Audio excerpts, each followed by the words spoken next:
Hey guys, welcome to Final Fantasy 15 Part 20. I had a bit longer of a break than I wanted to due to a tangent I got on with my chat. But, yeah, okay. Alright, we are at the point of no return. This is where the plot goes. This is where we ride. So let's go. Alright. I can't believe we'll actually get to see her in person. Maybe they'll even go through with the wedding. I was hoping for the exact same thing.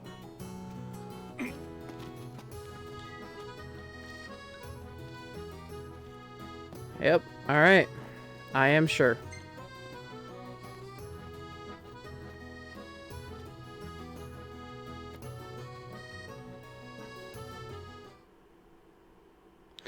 The Accordo Protectorate, an island nation known for the beauty of its waterbound capital, Altissia. Though annexed by the Empire in the war 150 years ago, it retained its own government.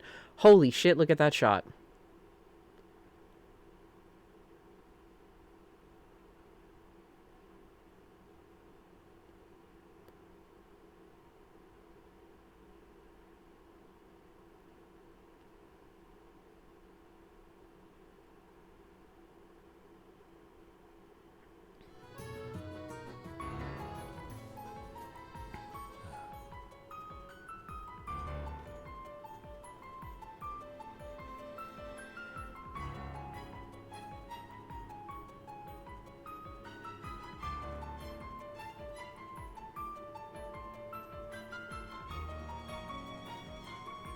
Thank you for coming.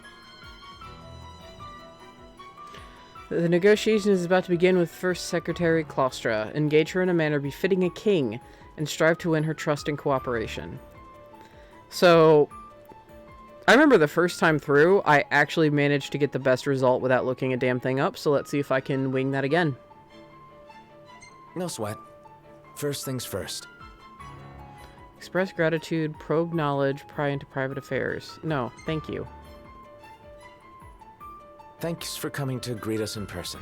It's the least I could do for a king. Wescom didn't extend me an invitation, so I decided to extend my own. Though circumstances have changed, both the king and the oracle are finally in Altissia. You said that you have Luna in your care.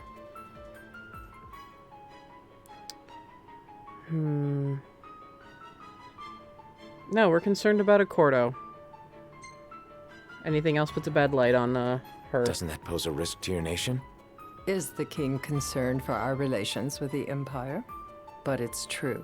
The oracle is a risk, one we are prepared to shed with. Whether we do so depends on you. Now, let me ask some questions of my own. Why does the oracle seek to awaken the Hydrian? Be truthful, answer vaguely, tell her nothing.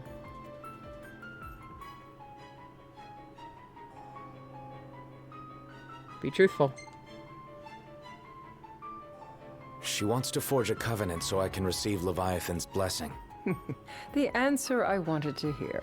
And yet, king or not, it can't be a simple affair for you to receive a god's blessing. Let me be frank. The potential chaos worries me. You know better than most what took place in Lucis with the Archean. Tell me, what happened?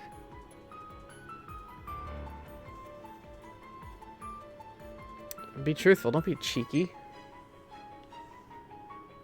I met Titan, and he gave me his power. Just like the legends, though the Empire doesn't like the way the story goes. Even as we speak, they mobilize their forces. It seems there's no avoiding chaos. It will most likely come to war. However, I don't care to host a battle on my soil. The gods and the Empire be damned.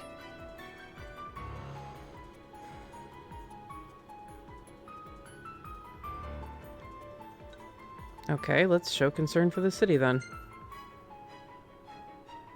It would be a disaster if a battle took place in the city. Indeed, we must be prepared to evacuate our citizens.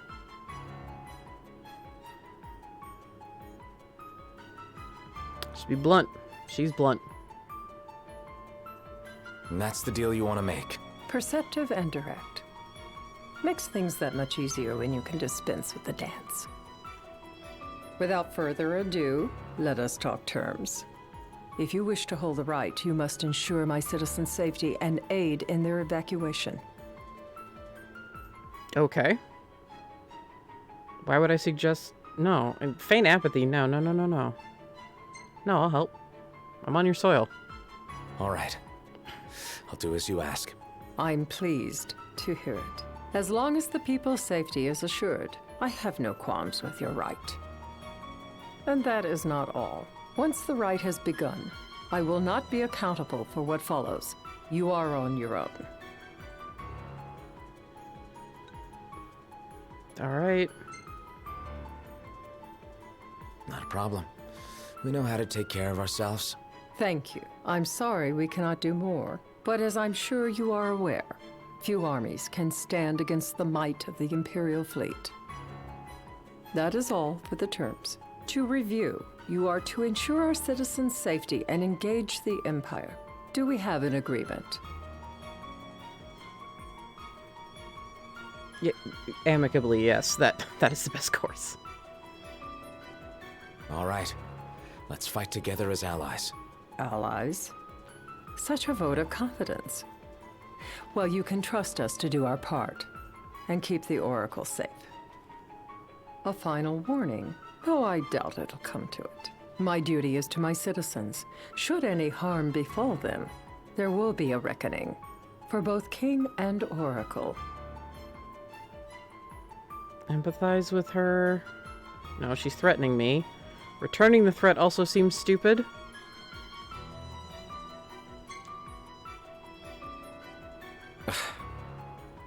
You understand what I must do. I will stop at nothing to protect my people.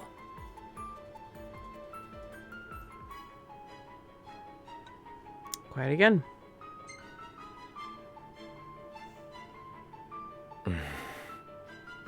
A difficult choice, I know. But if you try to protect everything, you'll end up protecting nothing. Madam, it's time. Assign 3 of your own for the evacuation effort. Whom you choose is up to you. According to our intel, the Imperial fleet will be 4 warships strong. Steel yourselves for a full-scale battle. I'm glad we could talk. We can each act in our own interest to our mutual benefit. Noctis won the First Secretary's unreserved trust. Good. I'm not a big fan of her. I get where she's coming from, and I don't like it. Oh, okay. I think I did the best you could. I don't remember, though.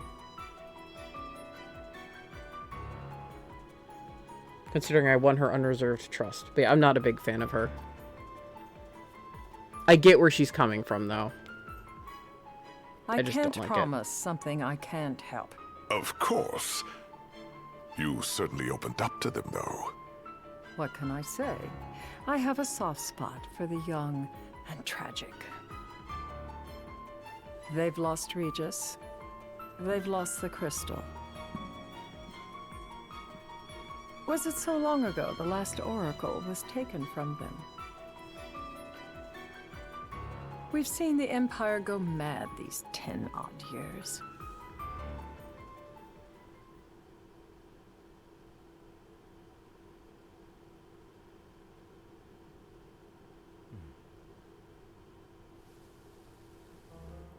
According to Mod, I had every answer on point. It's pretty common sense. It just sucks. During the rite, we must see to it the Empire does not harass Leviathan. Gonna be tough to pull off before the king receives her power. And with 3 of us on evacuation detail. Indeed, the best we can realistically do is to help the Hydrian help herself. What kind of help you talking about? Just like Titan, the Empire will seek to immobilize Leviathan. Oh, with the harpoon things? If we can dislodge them from the goddess, she will have a fighting chance. Sounds good in theory, but don't push it. It's pointless, unless you can get that blessing. Stay flexible, stay alert. Right, will do.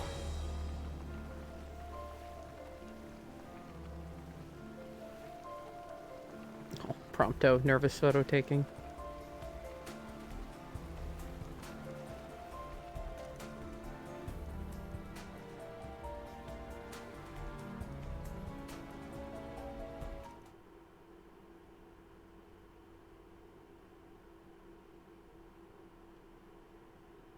Though Noctis and Lunafreya have not met in the 12 years since the... If worse comes to worse, you can threaten to throw the trident into the sea. Then they'll listen. In the meantime, it will be well guarded. Better than the Oracle herself. Understood. I shall reclaim it at the altar. Remember, you'll be under Imperial watch. Right. Think of it as a necessary evil in order to forge the Covenant. I am in your debt.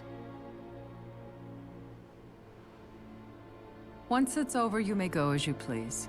But you do so without our protection. So be it. You'd better get going. Your public is waiting for you.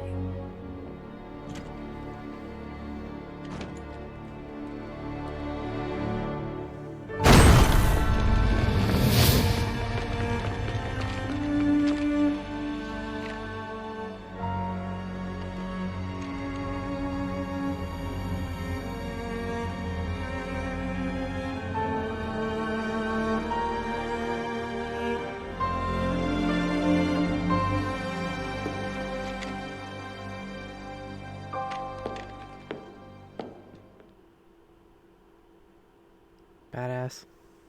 She's such a badass.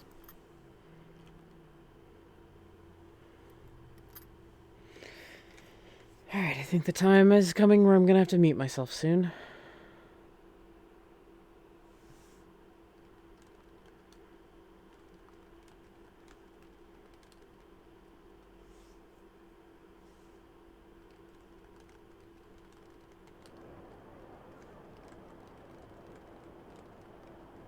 Noct, you in position? Yep. Don't forget the plan. You guys too? Of course.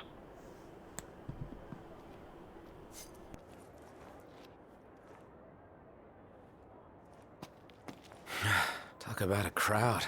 Like the whole city's come to watch.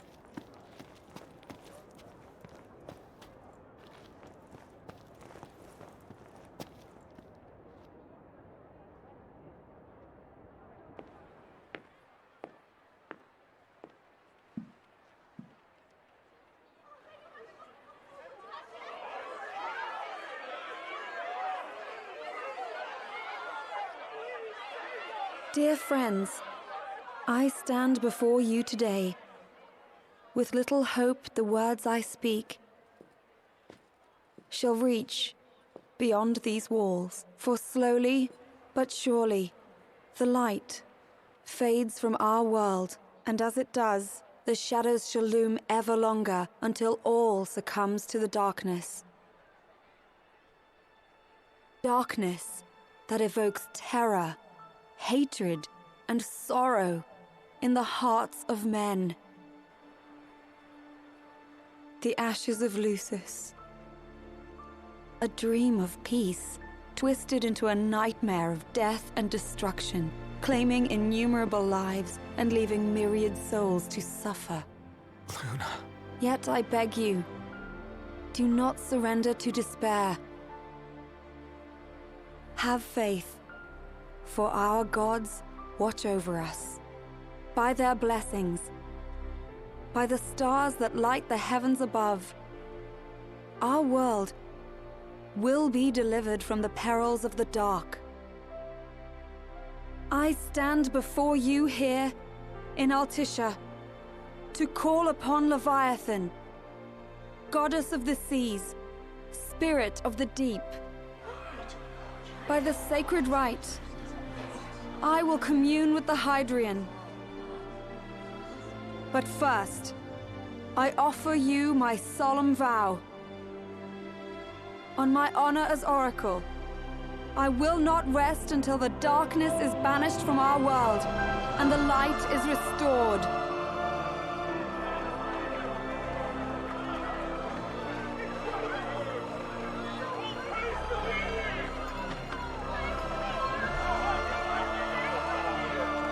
Bless you all.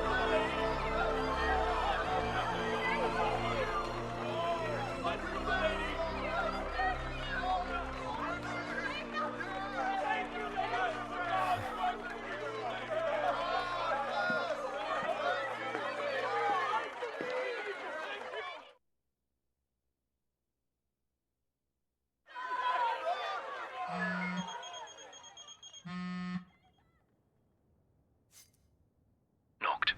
The Empire's here. I can see him. Dropships are closing in on the port. Look for a vantage point to approach them. Okay, look after the citizens. We got him covered. So, it begins.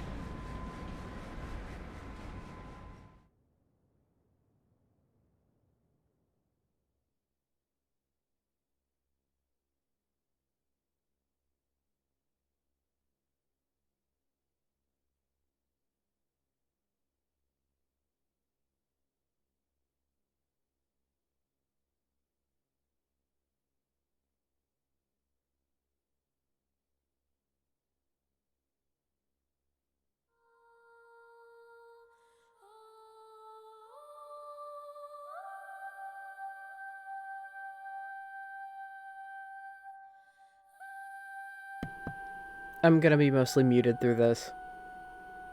It's a lot of cutscenes. There's gameplay, but...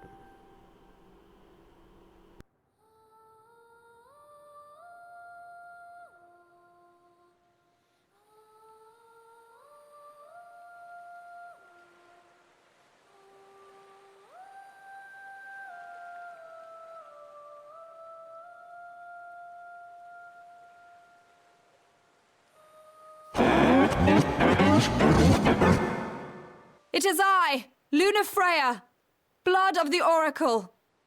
Goddess of the seas, I beseech you, enter into this covenant that the king might reclaim the stone.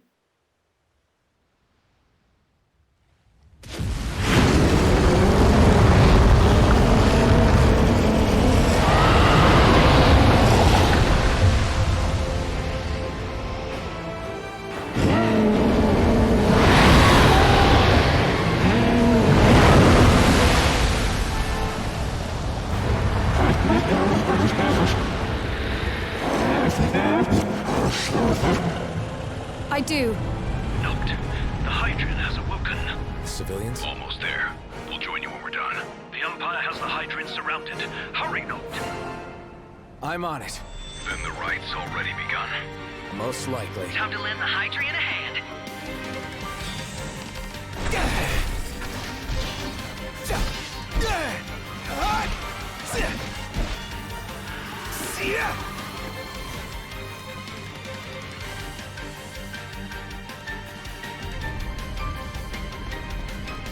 What's this for water? Let's do this.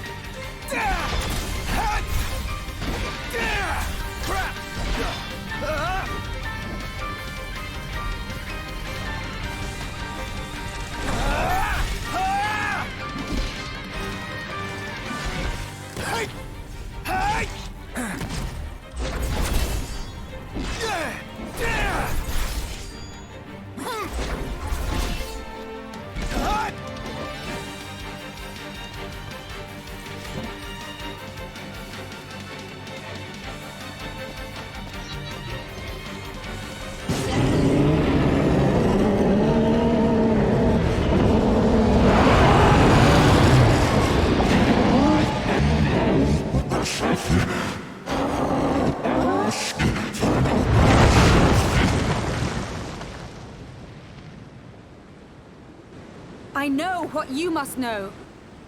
That the King of Kings is to drive the darkness from our star.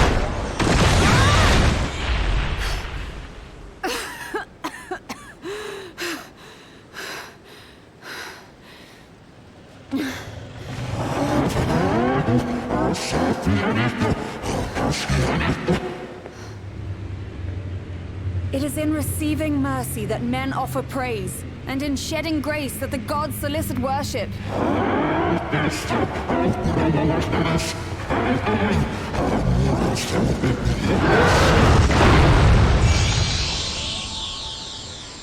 Leviathan!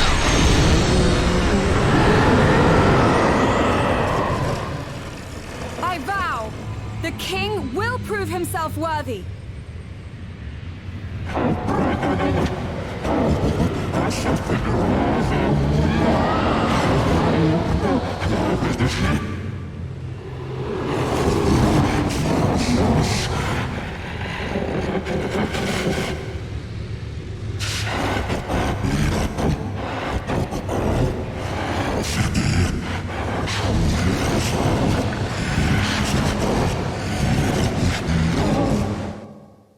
Knocked. Prompto's headed your way. But what about you guys? We'll wait below. There's only room for 2. Knocked! Jump! What? No time for questions!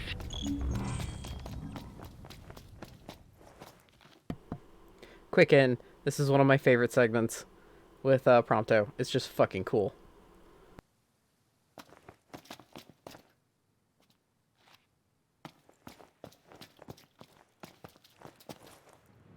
Man. Ah! Go! What was this? New ride we borrowed from the Nifs. This will get us in close. Serious? Here she comes. I got this.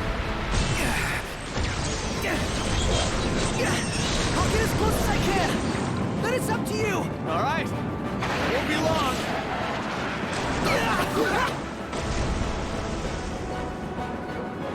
Hey, nice job finding this baby. The moment I saw her, I knew we'd go places. Not again. Not making this easy. Not. Hold on tight.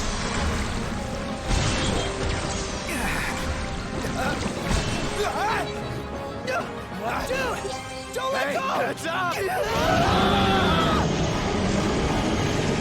Knocked. Can you reach? No.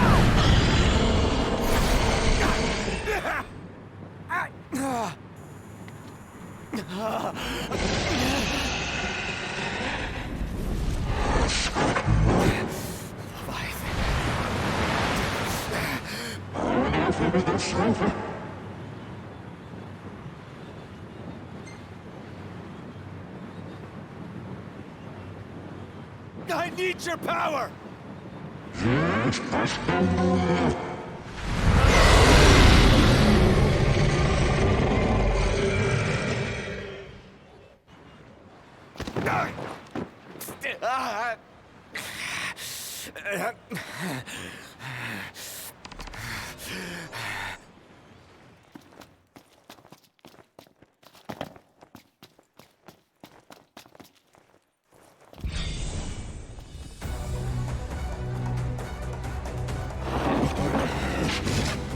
So the only way you'll help me is if I take you down?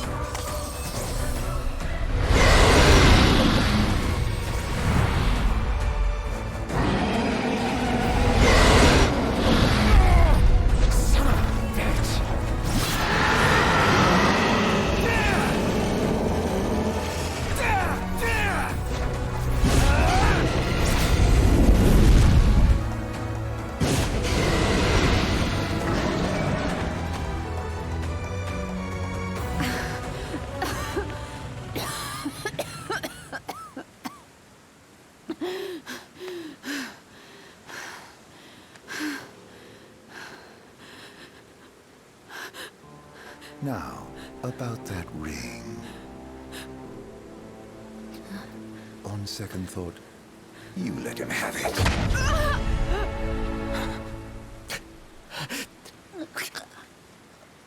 And do remind him about the crystal.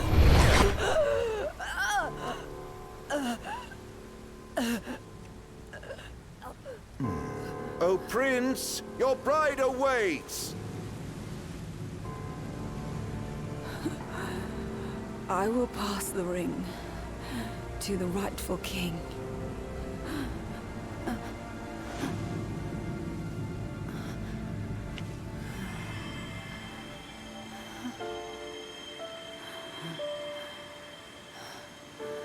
When the prophecy is fulfilled, all enthralled to darkness shall know peace.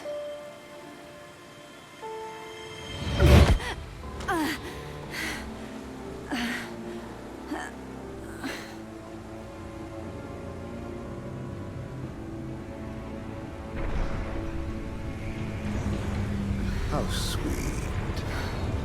But please, Lady Lunafreya, you first.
Blessed stars of life and light.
Noctis?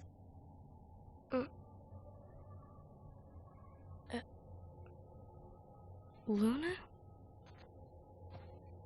So, you found your way here.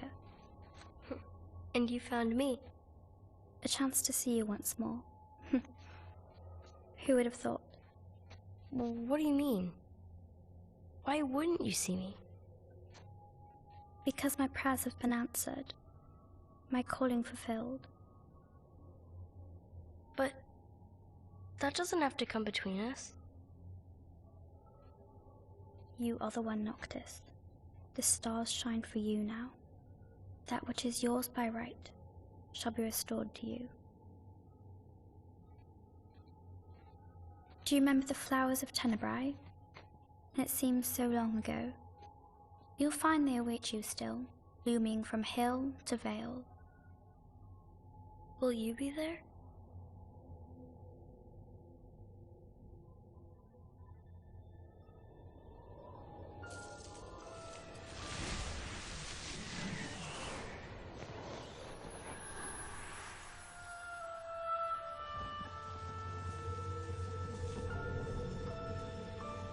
Would that I could join you. But this moment will have to be enough. It's not right. All I wanted was to save you.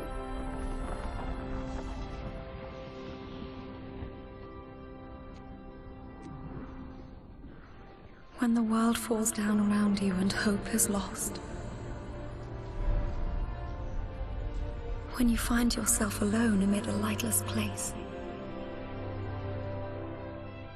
Look to the distance. Know that I am there. And that I watch over you always.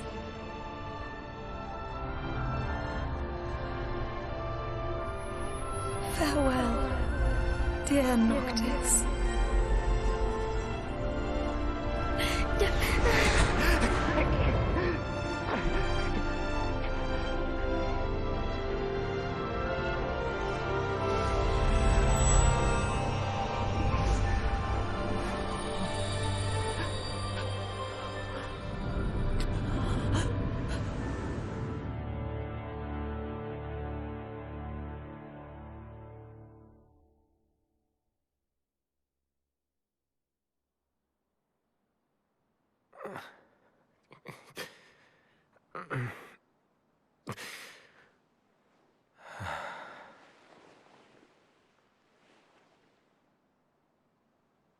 Back with us.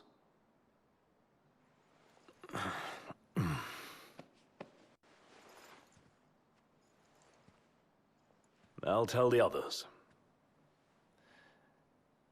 Though it may take a bit. You're hurt. Ah, small sacrifice in the greater battle. And Luna?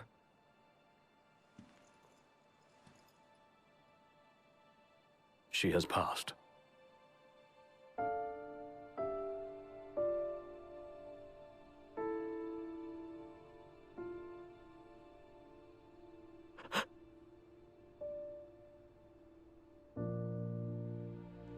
Umbra left that for you.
So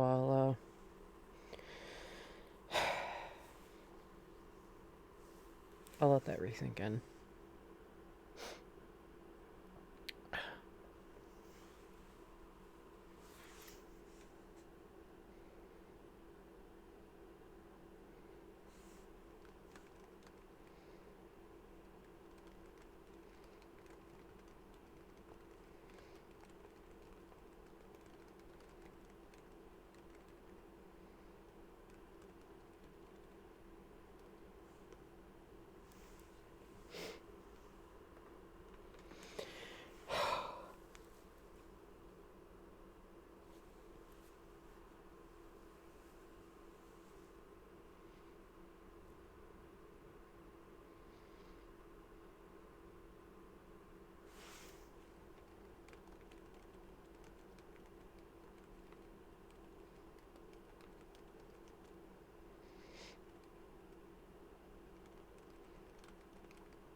There's times where I want to replay this game, and there's times where I don't.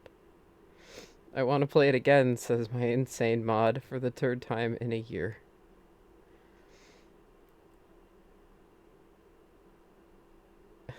Mod.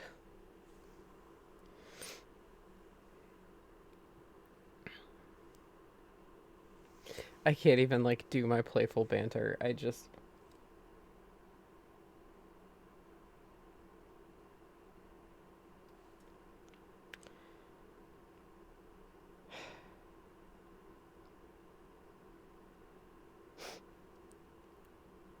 Okay. I cried the first time, I'm crying again.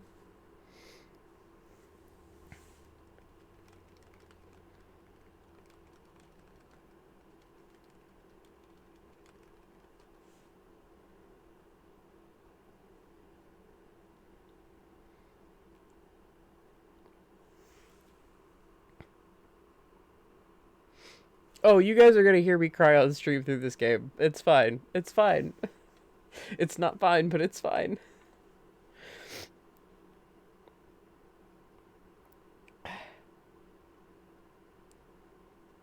Mod, you were not gonna go through the game without crying. It's impossible.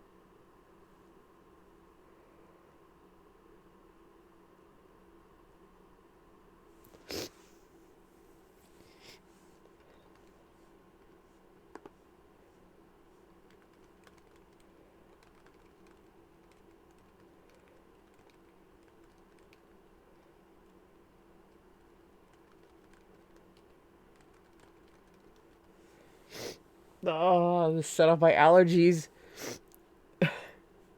And my tears.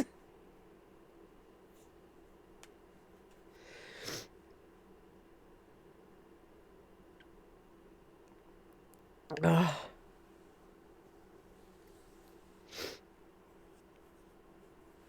Fuck. I kept it together at the end of 10 pretty well, which makes me cry. I choked up when Oren was sent. But, like, I don't think I outright cried on stream at the end of 10 when it usually makes me cry like a bitch. I can't remember. I did Final Fantasy X last April and May. Oh, God. It just hurts. Also, hey, my favorite character is the villain. Who would have fucking thought? That's not a spoiler anymore. He stabbed her. Oh, I still love him. He's such a bastard.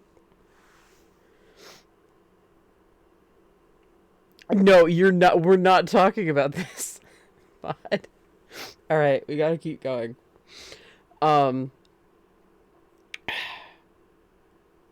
There's gonna be a scene, and then there's gonna be a point where I pause and talk before I continue the game.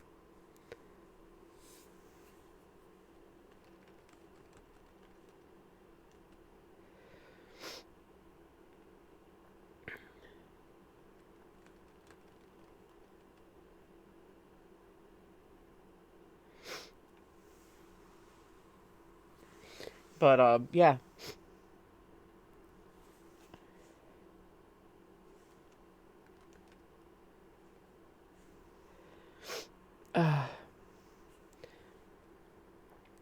Here's the worst part.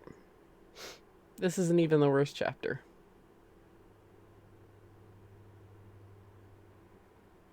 And I don't mean game design-wise when I talk about Chapter 13. Chapter 13 isn't the worst chapter.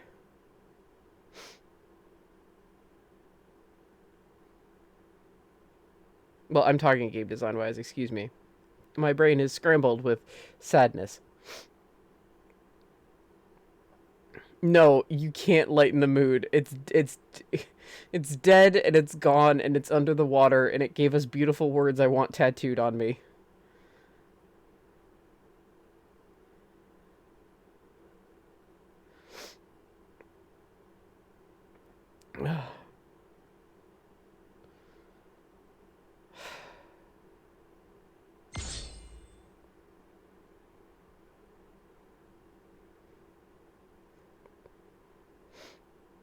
Of Luna's quote. Hey, Noctis reached a level 101. Leveling up has never felt so hollow in my life. Oh, there were pictures. I don't think I saved any. Ah. Yeah, I didn't save any from the last playthrough too, because they did Leviathan pretty dirty in this game, actually. They did Leviathan dirtier than usual.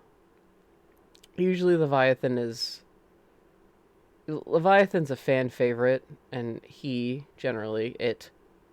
summon, it's usually rough around the edges, but it has never been, I don't think, as blatantly bloodthirsty and angry and horrible as it has been in 15. They did Leviathan pretty dirty in this game. I mean, it's a change of pace, so it's okay, but it upsets me because it's the first time we've seen Leviathan in quite a while.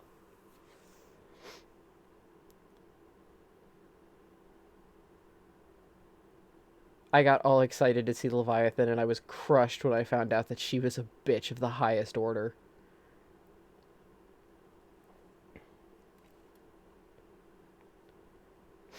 Okay, we're gonna go. We're gonna watch a scene. I'm gonna shut my mouth, and then I'm gonna not shut my mouth, and we're gonna fucking talk. And then I'll keep playing the game. I didn't want that.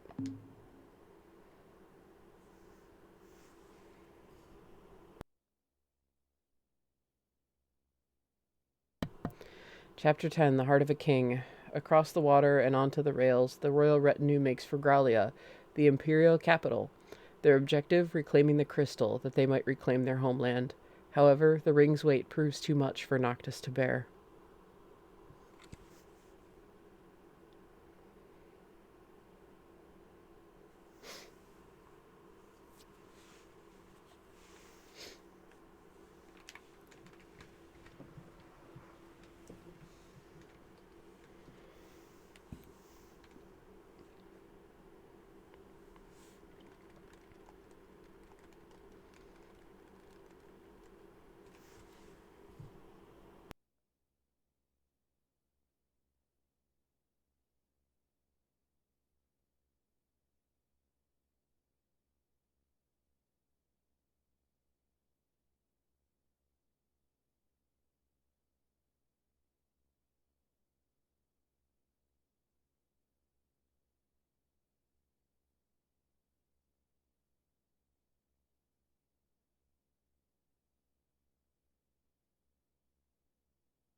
So, we're gonna roll through Tenebrae. Not before visiting the royal tomb at Cartanico. You're sure you're up to that? The wounds have mended. Eyesight's a matter of time.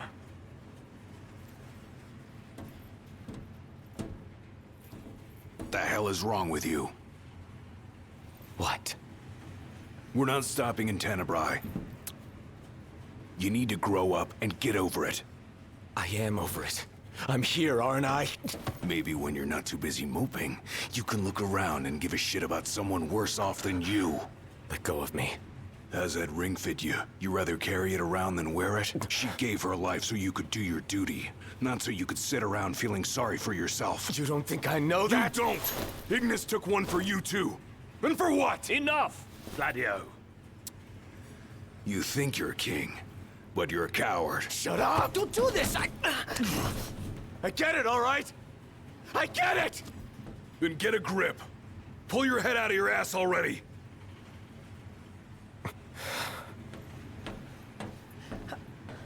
Knocked! Leave him.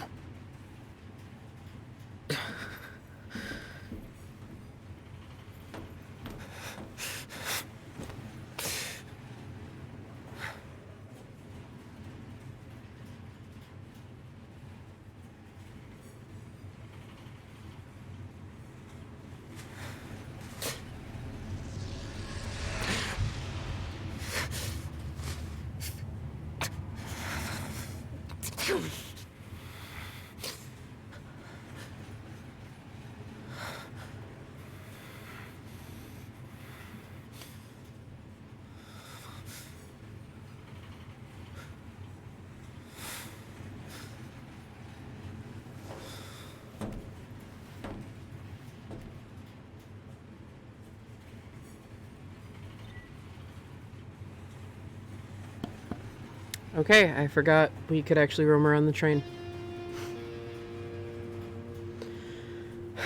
Okay, so we're gonna talk about that scene.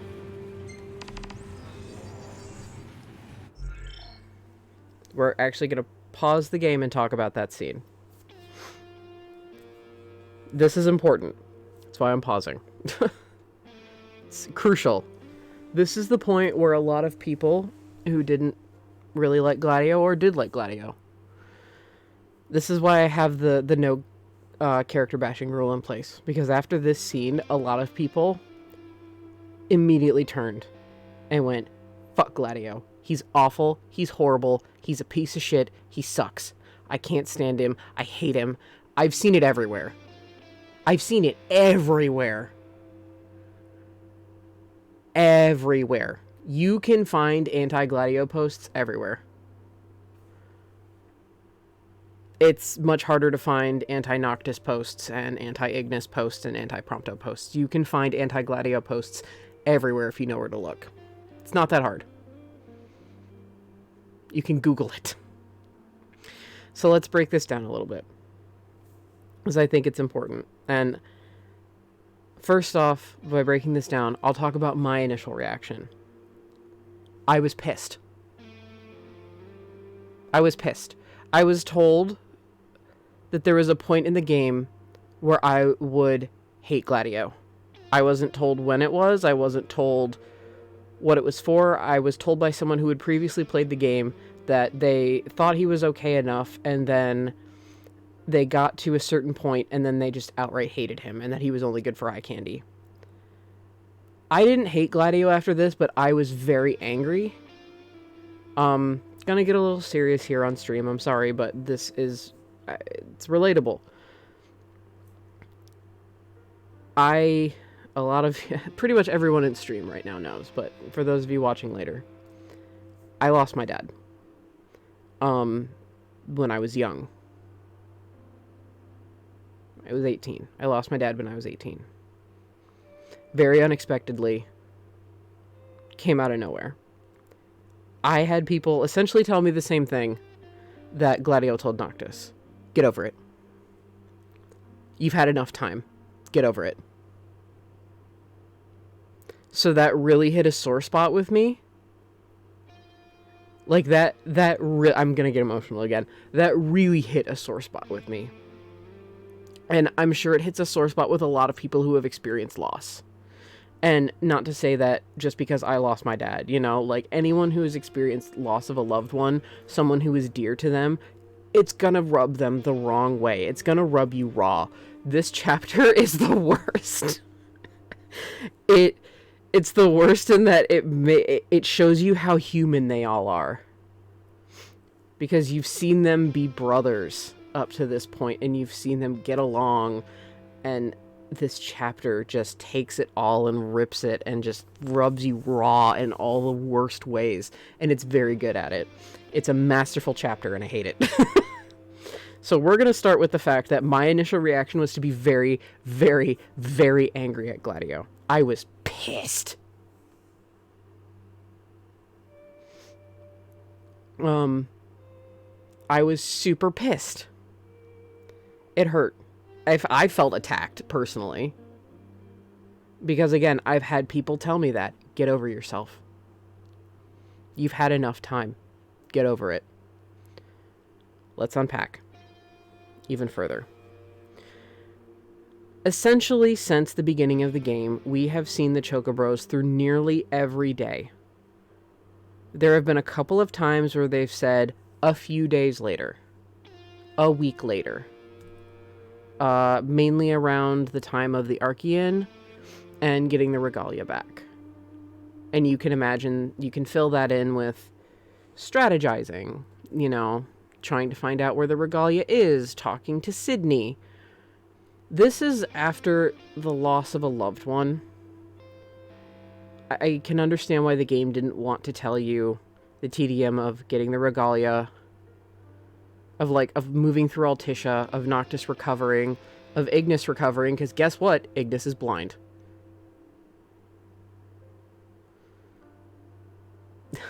It's a twist of the knife for you. Ignis is blind.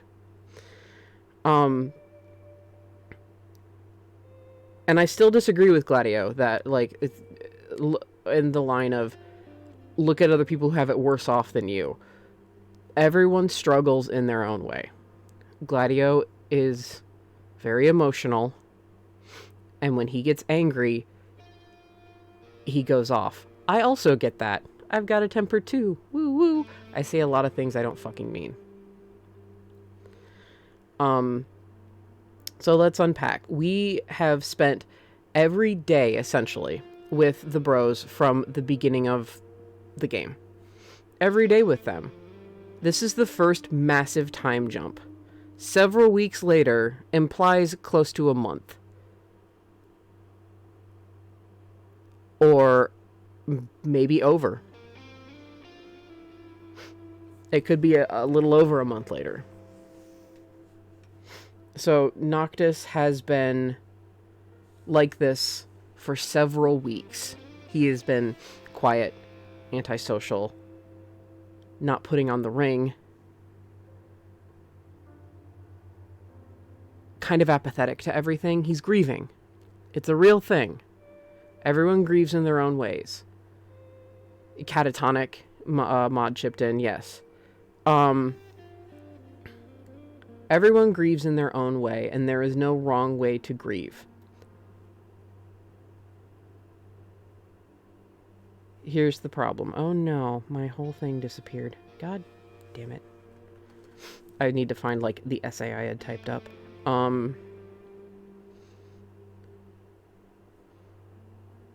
Okay, here we go.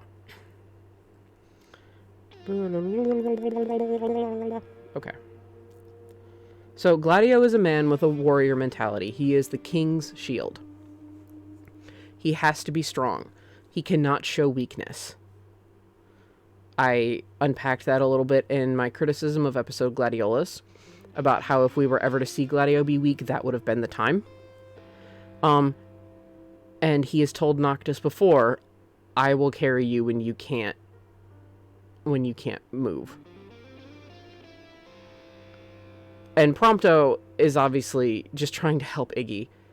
But, like, so Prompto has been in distress. Ignis and Gladio always put on their best faces for Noctis. They cannot show their weaknesses whatsoever. So Ignis, a man who is blinded and scarred, who can't even open his eyes right now. You can see beyond the glasses that his eyes are closed. Who can't even open his eyes. They're scarring shut.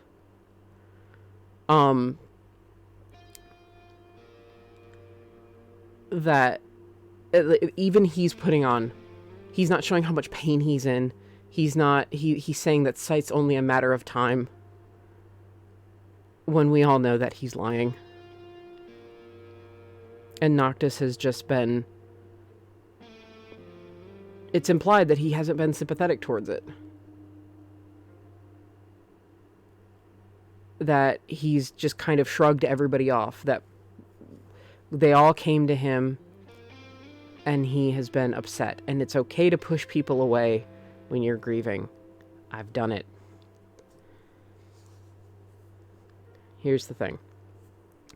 Gladio has to, just like he did in chapter 5, 6, whatever, the chapter with the Archean, he has to make himself the bad guy. Again.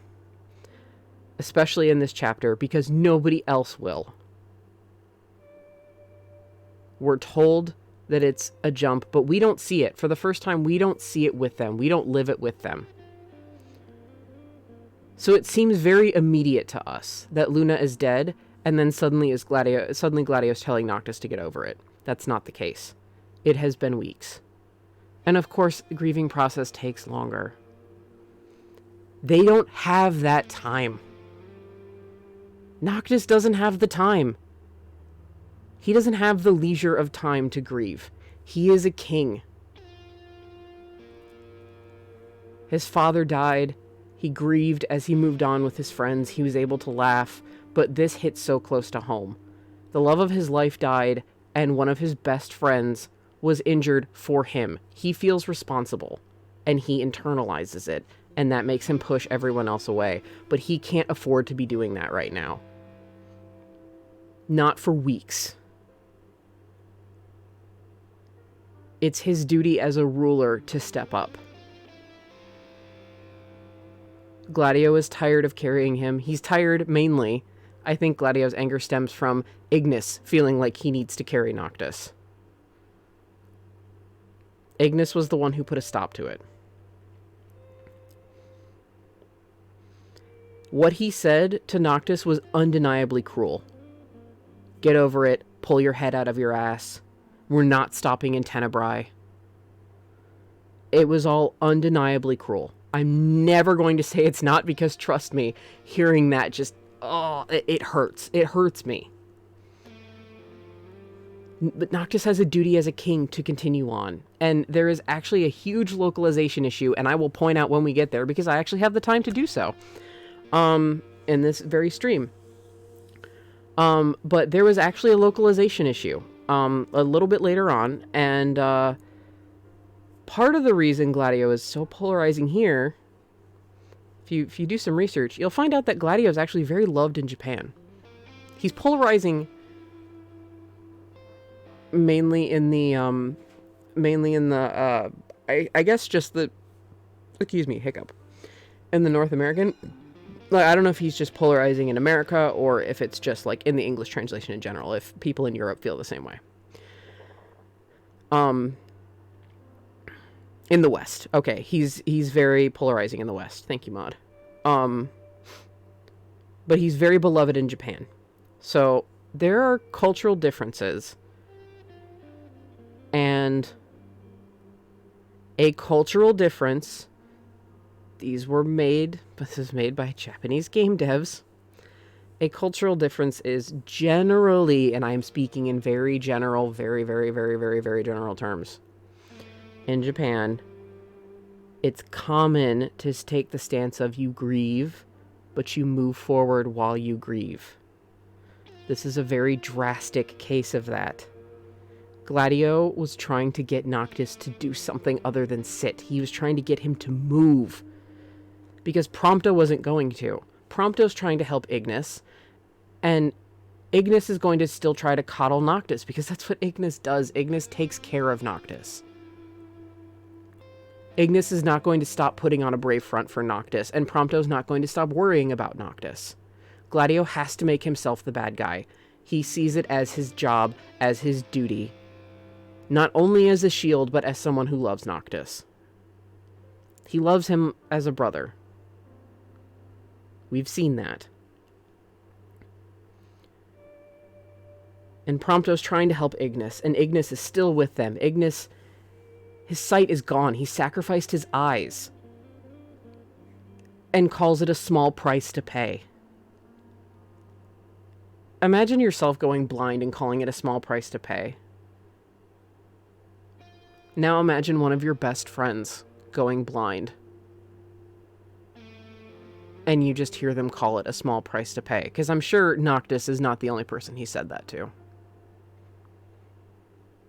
Ignis is very composed. He does not break down. I'm sure he told Prompto and Gladio the same thing. A small price to pay for what had to be done. Maybe they saw it. Who knows? We don't know. We don't know what happened. We just know Noctis was separated from them.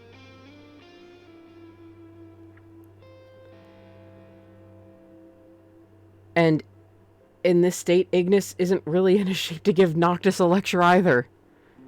He's struggling to move around, to do basic things. He has to have Prompto and Gladio literally hold him and guide him around. And Gladio's entire role as a shield is duty-bound, but also done out of love.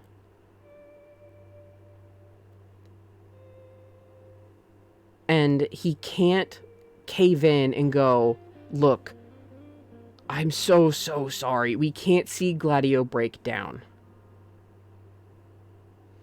There was a lot of, on a technical level, there's a lot of production problems with the script. Remember, this was changed up until release. The DLCs were being changed constantly. Gladio's definitely got the short end of the stick. Hajime Tabata stepped down. The game changed hands from Nomura. Like, there's so much behind the production that affected this as well.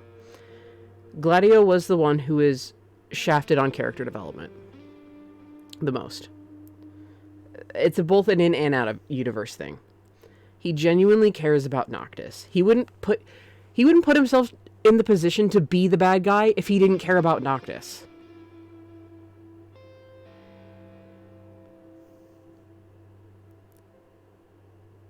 I'm sorry, I'm scrolling past something I'm going to talk about later.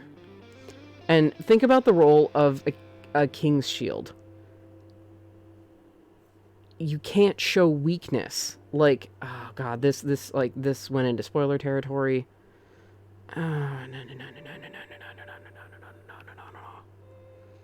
So here's also a point. No, Noctis isn't acting like a king. You want to know why? He wasn't raised to be a king. Remember in Brotherhood? He went to a public school. He was given his own apartment. He wasn't privately tutored in the Citadel. He wasn't sequestered away from people. He was allowed to enjoy himself, to live free. Regis did not raise Noctis to be a king. Regis raised Noctis to be of higher station, but not to be a king. He allowed Noctis to be pretty indulgent in his own life. Noctis went to the arcade with Prompto. That's not something a prince can do. Remember, the entire episode of Brotherhood is about with Gladio is about he and Noctis hated each other at first, and Gladio saw him as this entitled little shit who didn't want to do his lessons because Noctis had been able to duck out previously. But then Gladio saw how kind he was, taking the blame for Iris so she wouldn't get in trouble. And his duty isn't done just because he has to. It's because he cares about Noctis as his little brother, and he is willing to do whatever he has to keep Noctis safe and allow him to be the best king he can be. This is not a game where one party is right or wrong. This is a game about friends. It really is. It sounds cheesy to say, but this is a game about what it is to have friends, and like Sid said in the last part and earlier in the stream, brothers. A family. And sometimes, again, speaking from personal experience, you have to be a bad guy to your friends. It's the worst feeling in the world. Having to look at someone and go, look, I have to tell you something really fucking awful that's going to crush you. I've done it. It's horrible. It's a horrible fucking feeling. Noctis isn't in the right, Gladio's not in the right, Ignis isn't in the right, Prompto's not in the right. They are all just trying their hardest.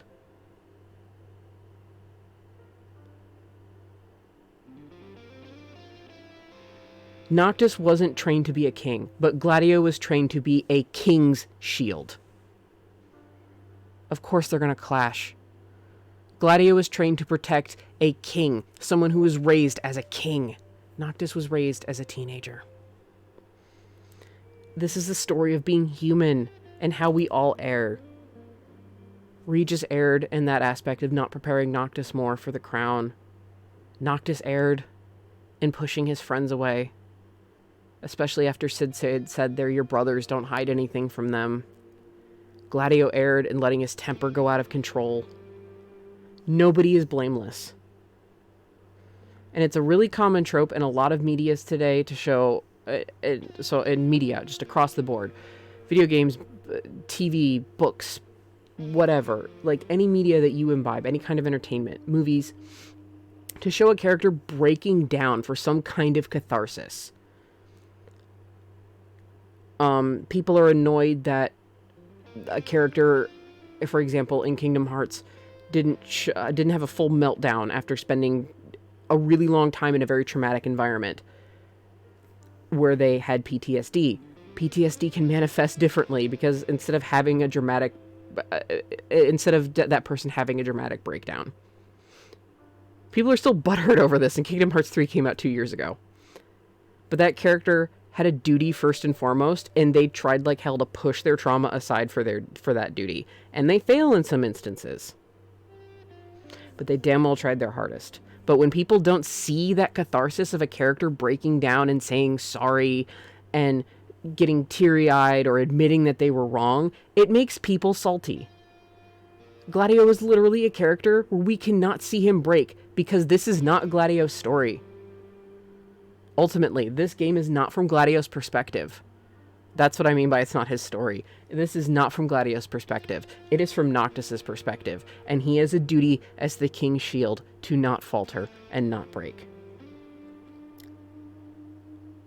The part where we could have seen any kind of catharsis with Gladio, and again, I critiqued it before, so I'm not going to go into it again, was episode Gladiolus. And if anybody wants to disagree with me about Gladio, they totally can. That sounded a bit more aggro than I intended it to. If anybody at the end of the day still doesn't like Gladio, that's your choice. I'm not telling you to like Gladio. But I'm telling you, it's a polarizing scene. It's a scene that makes people hate him. And it's sad. It's all sad. Nothing is okay. Everything hurts. And it's fine to be angry at him for what he said. And it's fine to see the logic in what he said. Nobody is blameless here. Not a single damn person. This is a game about friendship and what it is to be human. And they're doing a very good job of showing you what humanity is. And this chapter is gonna suck, because you're gonna see a lot of it.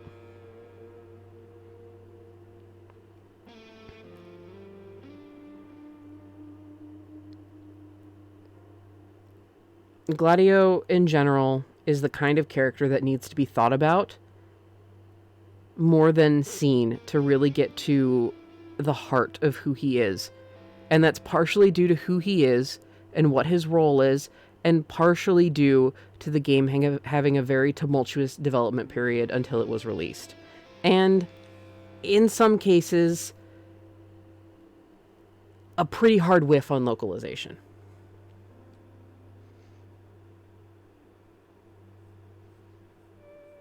And that's all I've got to say about this part. I will touch on the localization issue a little bit later, but I think I covered everything. Mod, you think I got it? Mod and I have talked extensively about this. I think I just went on like a 20-minute rant, but you know what? I don't care. I had to talk about how I felt at first, because I don't want to lean, like I was talking about this before stream, and I'm going to try not to go into a tangent, about how I'm a person that's easily influenced by other people, and if they rail at me hard enough about an opinion, I'm going to bend to it. I don't want that to happen. Yeah, Mod saying we were opposite sides on that one at first, because this is Mod. I get what he was trying to do while you were angry. And yeah, and I explained why I was angry. I'm very emotional. My mod really likes warrior archetypes, so she gets them. It's the same as, like, Ruby. You really like Blake. And I don't dislike Blake. But Blake is not one of my favorites. I really like Weiss. Weiss is not your favorite, you know? Like...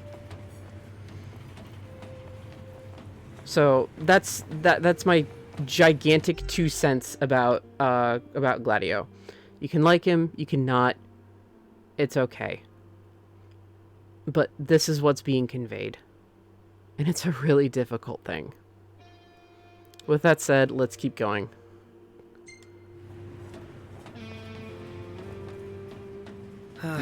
We're almost there.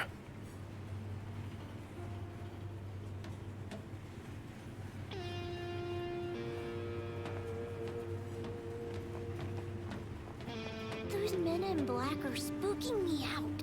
Shh. Don't talk about others. Well, yeah, you guys caused a huge scene on the train.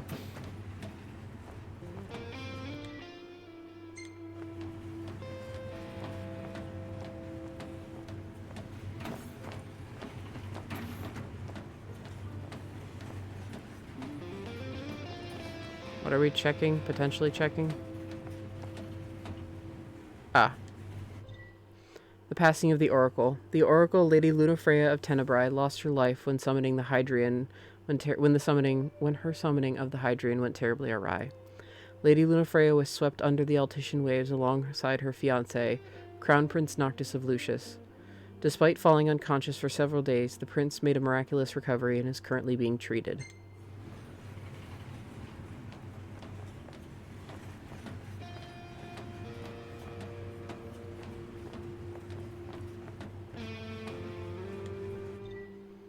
The Tree of Castino. Scientists have yet to provide a sound explanation as to why the resource-rich Fodia Castino has been overrun by an enormous tree. Some experts insist, however, that this floral phenomenon may have been a paranormal prelude to the awakening and annihilation of the gods. Oh, also, one more thing I want to say. Put a big ol' stinking pin in that whole scene with Gladio. Put a pin. We're going to revisit that in one of the DLCs. We're going to revisit that whole scene. It's very easy to remember this scene with Gladio. Like I said, it's very controversial, so... But put a pin in that scene. Put a big one. It's important. How much longer? Not long, dear. I was wondering if I could find him. I would follow Gladio. I just want to see if there's anything. Oh yeah, I can't keep going.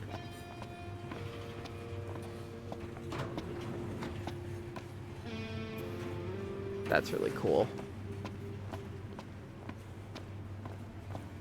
I saw the way you were looking at her. I wasn't looking at anyone.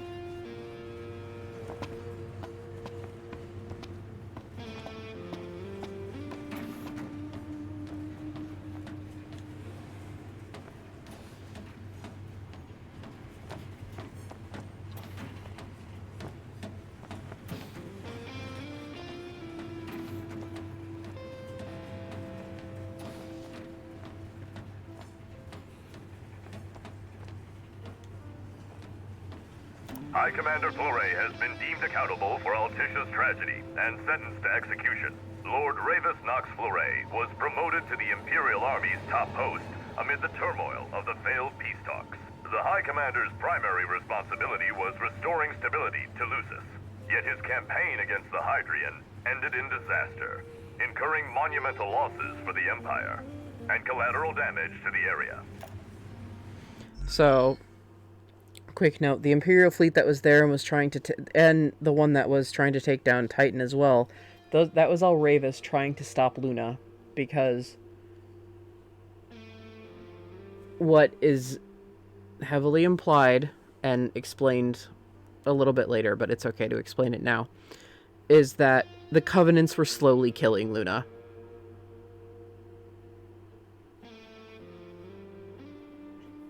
So... Ravis was trying to attack them and stop them because he saw no other way to save his sister.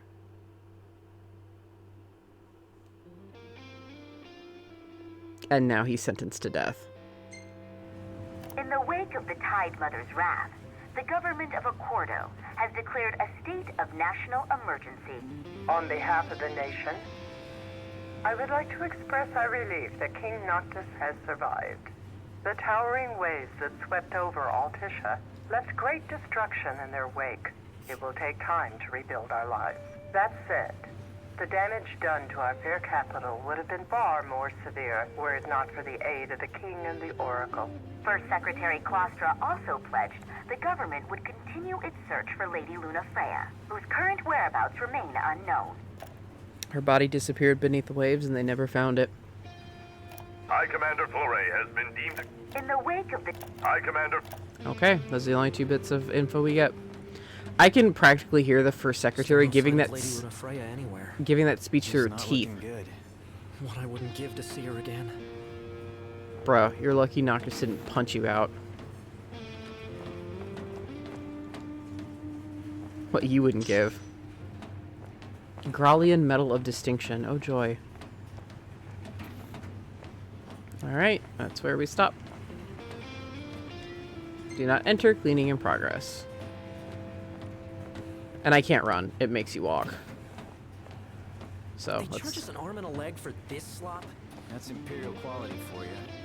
Should've let a chef from Accordo handle the catering.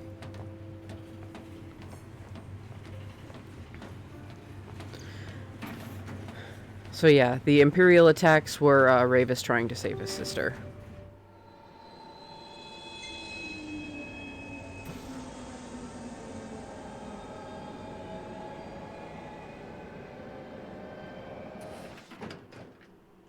One step closer to finding the next tomb.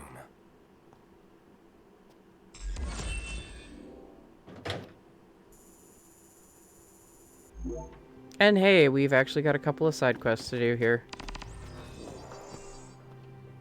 The Hand of the King. Gather information about the royal tomb. That is Ignis's official title, by the way. The Hand of the King. That's what Wescom was to Regis.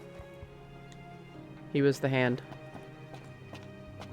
Until he left and... until either he stayed in Altissia or left for Altissia. Yeah, and the average person continues on with their average problems. I mean... yeah. Cartanica, desolate district in the eastern reaches of the western continent. The railway that transects imperial territory still stops at this station, but few board the Magna Fortia from Cartanica these days. West stayed due to being injured. Okay, thank you for reminding me. The elevated railroad platform offers an expansive view of the slopes of the surrounding area. Retaining walls hold back soil of the Sucarpe mountain slopes, while gas and oil fields pepper the ground below. The famed Fodina Castino can also be seen from the station, with an elevator providing direct access. Niflheim sought to recover and restore the magic technology of old as the key to ensuring the nation's future prosperity, but mass production of said magic technology required enormous quantities of oil and coal. Thus, the Empire set its sights on Cartanica, a once lively town rife with natural fuels. After the Empire had its fill, however, the city was left a shell of its former self, drained of its resources and devoid of human life. Yeah, so, the Empire's a fucking peach.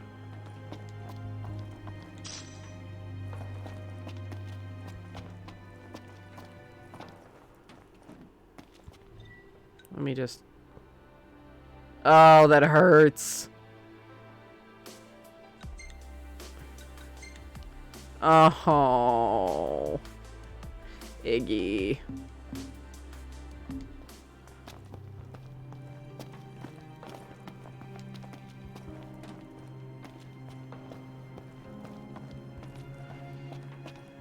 Yeah, when I said this game, when Gladio left and I said that this game wasn't afraid to take party members away from you, that was, Nothing like nature, am I right?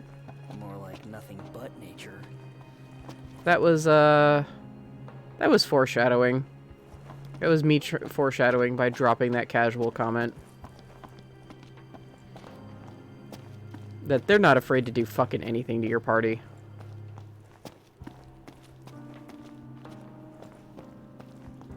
They can and will do anything to your party.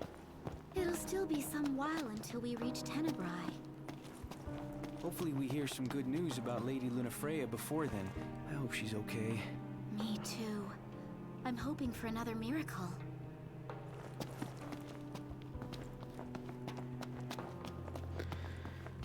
I mean, why wouldn't they? Noctis and Luna both were deemed dead and then came back.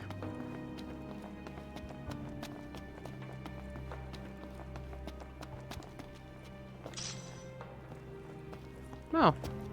I actually wasn't full on Mega Potions. I forgot Wescom got injured.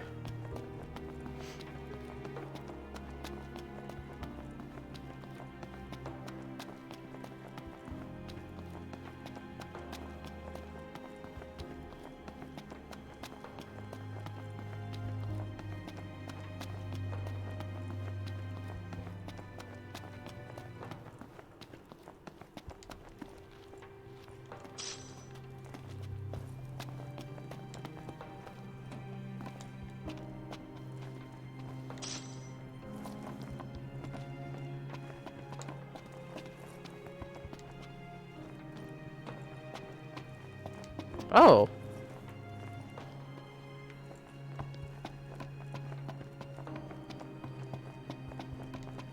I'll have to remember that that's there. Fodina Castino, quarry boasting the richest reserves in all of Niflheim.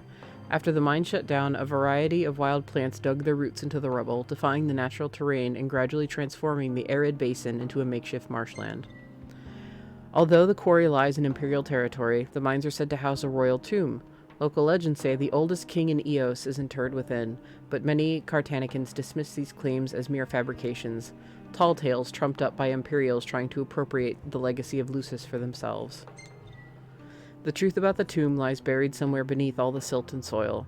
Some suppose the demon-deterring mausoleum was erected as a sign of friendship between kingdom and empire in an age when the two nations enjoyed amicable relations.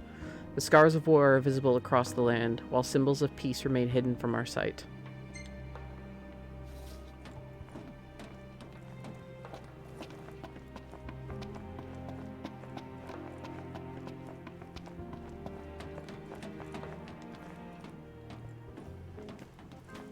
Oh, okay, this is the dining car.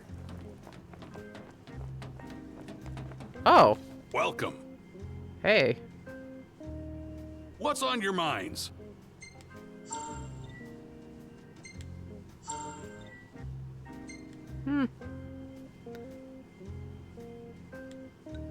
Take a look at the menu. Huh. We'll see you around. Oh, hey guys. Oh, Iggy's cane.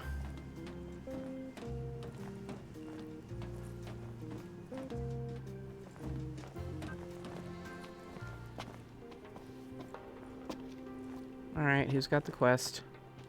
Oh, guess I better turn around. What's wrong? I came to the Fodina Castino thinking I'd pay my respects at the royal tomb. Little did I know, they put the place off limits on account of some accident. So you're saying there's no way inside that Faustino Menudo or whatever?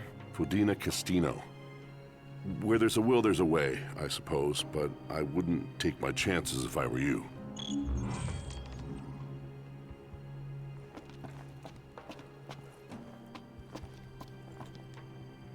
Oh, Mega Phoenix, okay. Where's Prompto? Please help me! Huh?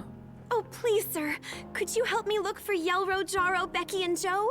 Help you look for who, and who? My darling baby chocobos. I thought I'd take them on a trip to see the world, but now they're off seeing it without me.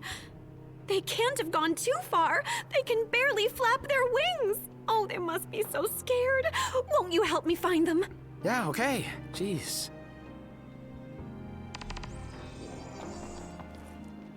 Chocobaby Roundup. If the monsters down there don't kill you first, the smell probably will. What? Was there a gas leak or something? No one knows for sure, and I'm not risking my life going down to find out. If you want to risk yours, though, then be my guest. Prompto. There's an elevator that should take us straight down to the mine. Wonder if the tomb's inside. Those two went to grab a bite in that glorified dining car they call a restaurant.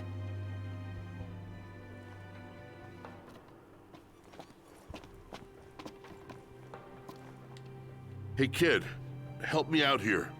You probably already know how the quarry's closed off due to an unexplained accident. What you probably don't know, however, is that this journalist is looking to be the first to get the real scoop on the situation. The thing is, the quarry's crawling with ferocious beasts, and my pen is mightier than my sword. Well, actually, I don't have a sword. But you do. That's why I want you to go down there and take some photos on my behalf. First, I'll need 3 shots of that big machine. While you're at it, I also need one of the abandoned shed down there. Thanks, kid. Yeah, it's not like we're all Why traumatized ask for right now. help when you can just demand it. Yeah. See, Noctis, who is previously happy to, like, help people out, is also a lot more bitter and salty. Because, like, Sonya was pretty, demandy Sandy, Welcome, boys. We don't have much, but you're welcome to browse at your leisure. Sonya got pretty demandy Sandy, but Noctis never really minded helping her. Thank you. Yeah, knocked before. Sure. Yeah, exactly.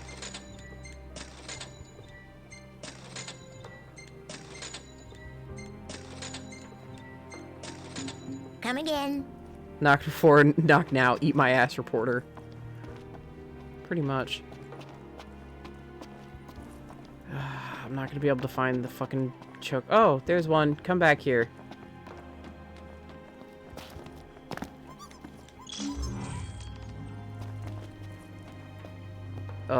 God, I kind of forget where they are. They're all over the place. For, like, such a linear-ass area, these fucking chocobos. Wait, I hear one.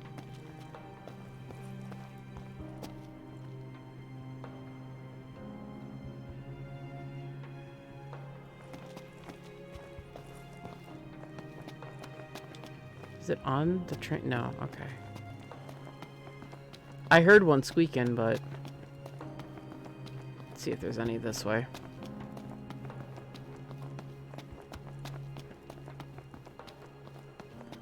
I'm kind of on eat my ass with the woman with the chocobos. Like, they're your baby chocobos. You lost them. You find them. Also, it's been reported that it's getting darker sooner. Why are you taking your chocobos on a trip around the world to an empire that has been launching attacks on people? This woman has no brain, like no thoughts head empty. And there's no chocobo down here.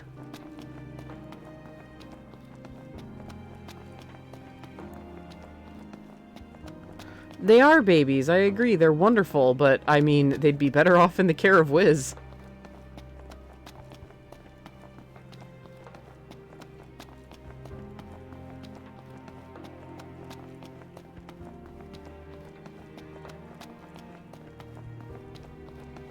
I will. Oh yeah, I forgot you would know exactly where they are. Head empty, brain scrambled egg. I heard one squeaking around here.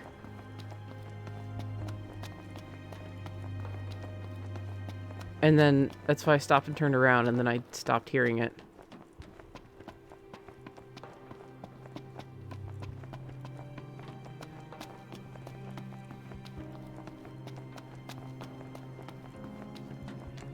Heard it again. Very faint. Are you inside the train?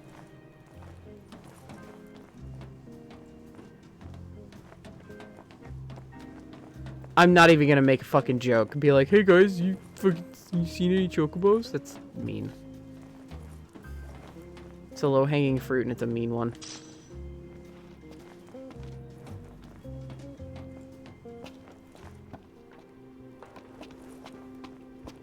You are irresponsible. You are not fit to be a chocobo mother. Give your chocobos to Prompto. He'll take care of them.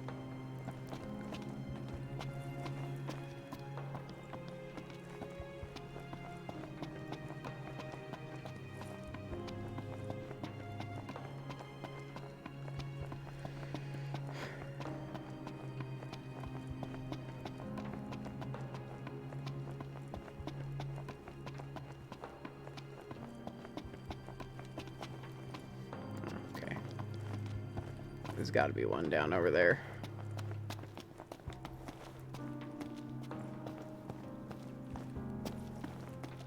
Yep. No, no, no, no, no, no.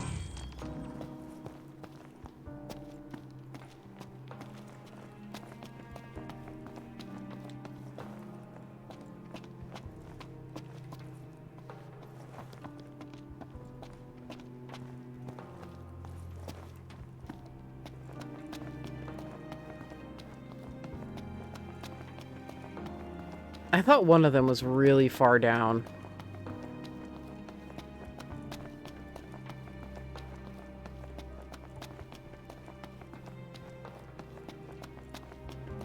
But I am wrong.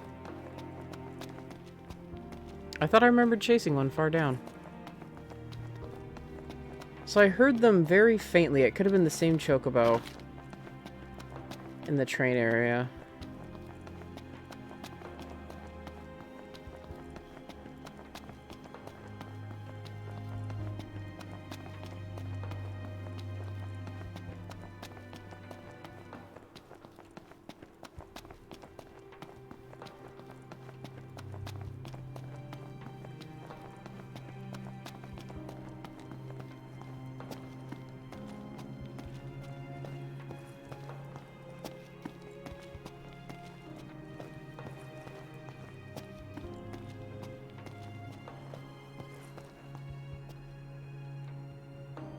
I heard you. Why don't you make a normal chocobo noise? Again. It sounds like it's coming from this fucking train.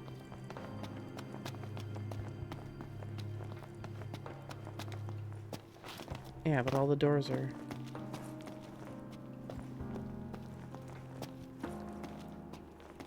Ah, wait. Let's check the elevator will take us down, but the stairs are blocked, so... I think I just saw one. Choco Chick. No, that was a box. Still not gonna rule out a Choco Chick being down here. Shiny.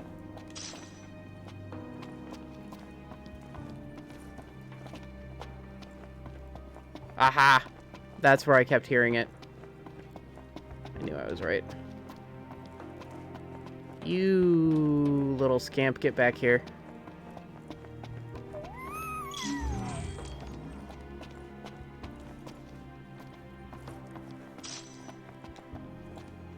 Okay, I'm guessing that's the one that sounded like it was near the train. Because it's underneath.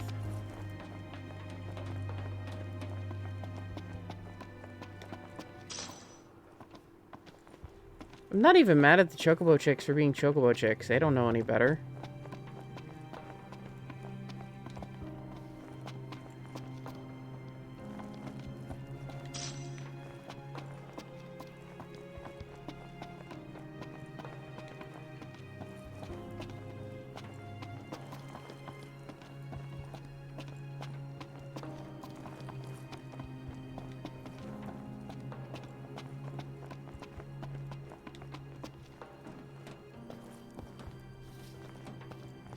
Thought that bag was like a cat.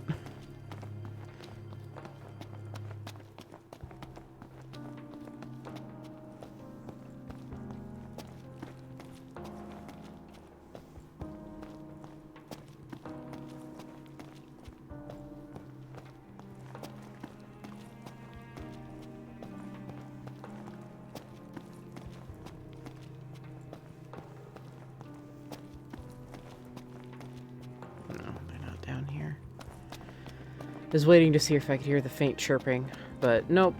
So I just heard one Chocobo Chick, and it was the one down below. It might be in the train. And the one we were on.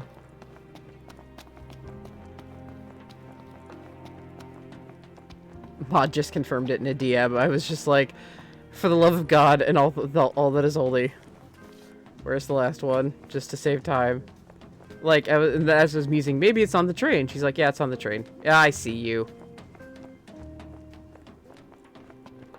You little scamp. You come here.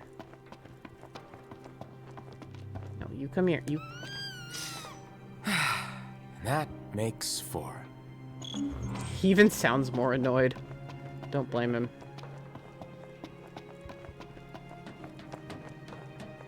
So we'll do this. Get a night's rest.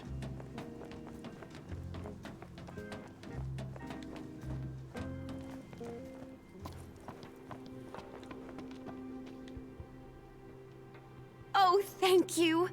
Aren't they just the cutest? They're the most adorable Choco Chicks in the world. Sure, Mod. Bad joke time.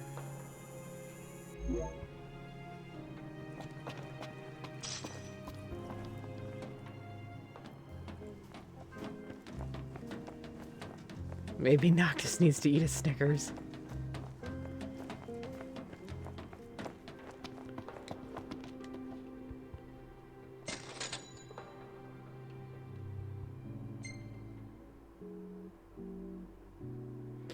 Oh, this is depressing.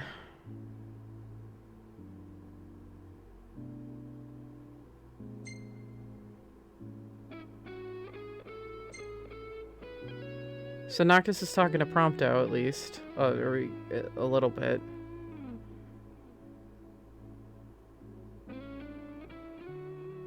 Gladio's not even in there. Iggy's on the bottom bunk.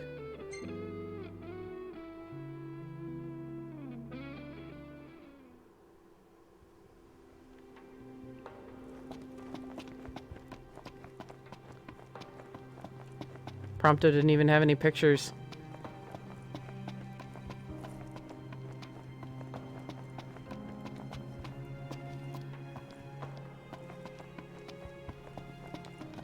Man, this place is deserted. He's trying. Prompto's trying so hard to be the glue that keeps them all together right now. So, I've still got some time. I'm gonna get through chapter 10, at least.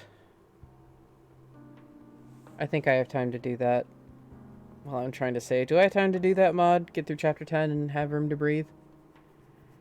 Call it a night?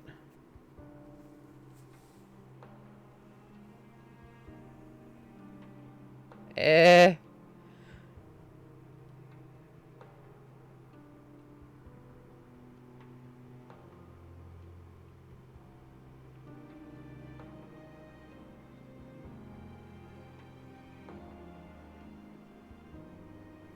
Ugh.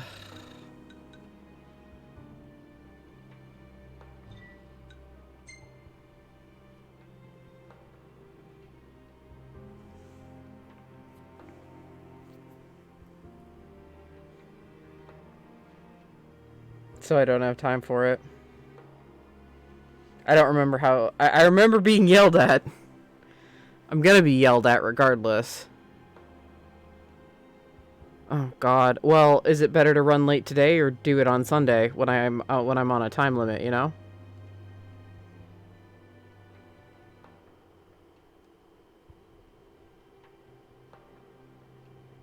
Well, I discussed this with Mod in chat.